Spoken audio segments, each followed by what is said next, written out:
Hi guys, කොහොමද ඔයාලා හැමෝටම? ඔයාලා හැමෝම නිදුක් නිරෝගී සුවයෙන් ඇති කියලා මම ප්‍රාර්ථනා කරනවා. අපි හස්බන්ඩ්ගේ පවුලේ සියලුම දෙනාම එක්කගෙන අපි අනුරාධපුරේ යන ගමන් තමයි ඉන්නේ.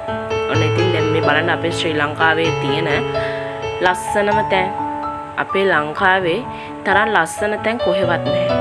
ඉතින් මේ බලන්නකො මේ යන මඟ දෙපස පුදුමාකාර ලස්සනක් තියෙන. දැක්කාම හිත නිවිලා යනවා. ගස් කොළන් වල තියෙන කොළ පැහැ ගස් වලන් පිරීලා කොළ පාටට පිරීලා දැක්කම හිත පිරීලා යනවා. ඉතින් මේ වගේ වන සම්පත් රකින්න අපි හැමෝම වග බලා ගන්න ඕනේ.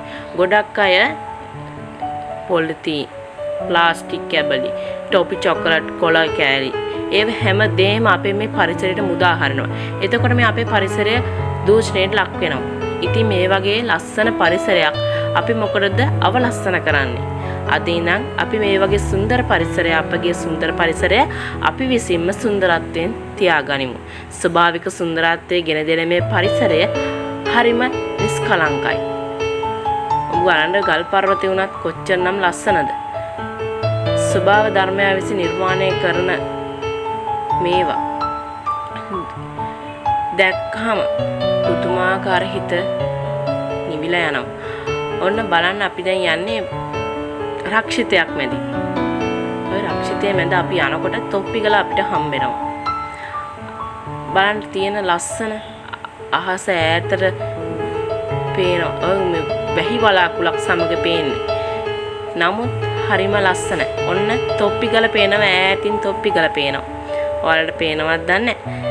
පැහැදිලිව ඇති කියලා මම හිතනවා. ඔය පේන්නේ තොප්පිගල. ඉතින් බලන්න අපේ ලංකාව සුන්දරත්වය. අපි හැමෝම අපේ මේ ශ්‍රී ලංකාව ලස්සනට සෞභාග්‍යමත් ආකාරයෙන් තියාගන්න අපි පුරුදු වෙමු. අපි මේ පරිසරයට කුණු දූවිලි එතකොට වාහන වලින් පිට වෙන අපද්‍රව අහිතකර දුම් වර්ග එතකොට අපි මිනිසා විසින් බැහැර කරනු ලබන පොලිතීන්, ප්ලාස්ටික් කැබලි ඒ වගේ දේවල් අපේ පරිසරයට මුදා හරින්නේ නැතුව කසල කළමනාකාරීත්වයෙන් යුක්තව අපි එය බැහැර කරමු.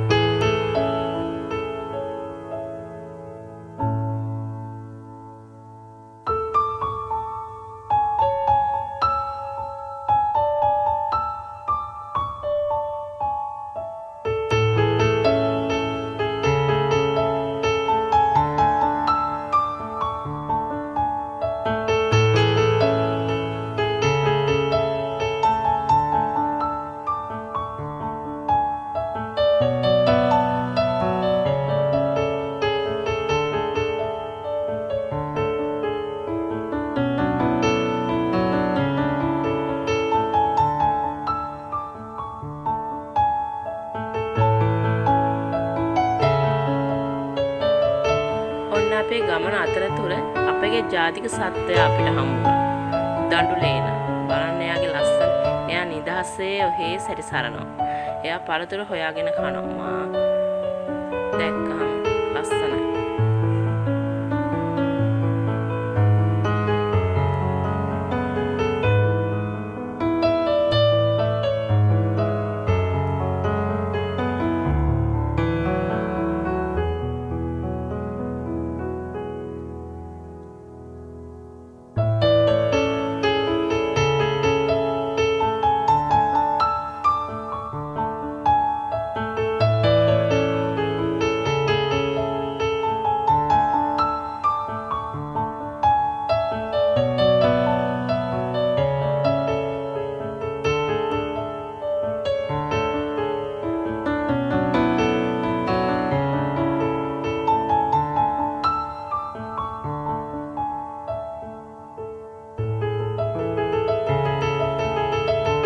අපි හැමෝම යන්නේ රුවන්වැලි මහා සය වන්දනාමාන කරන්න.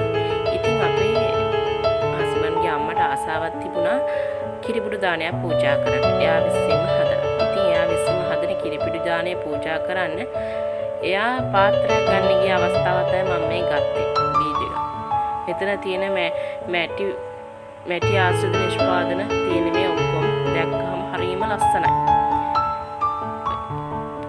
පුදුමාකාර ලස්සනක් තියෙන පරිසරයේ හිතකාමී අහිතකර නැහැ. ඉතින් මේ වගේ දේවල් ඔන්න බලන්න පාත්‍රය ලොකු පාත්‍රයක් තමයි ගන්නෙ. පාත්‍රයකුයි හැන්දකුයි අරගෙන එනවා දැන් ඉතින්. බලන්නකෝ අපේ ශ්‍රී ලංකාව කොයිතරම් සෞභාග්‍යවත් රටක්ද. මේ වගේ සෞභාග්‍යවත් රටක් අපි ආරක්ෂා කරමු.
දැන් ඉතින් වන්දනා කරන්නේ රුවන්වැලි මහා සෑය.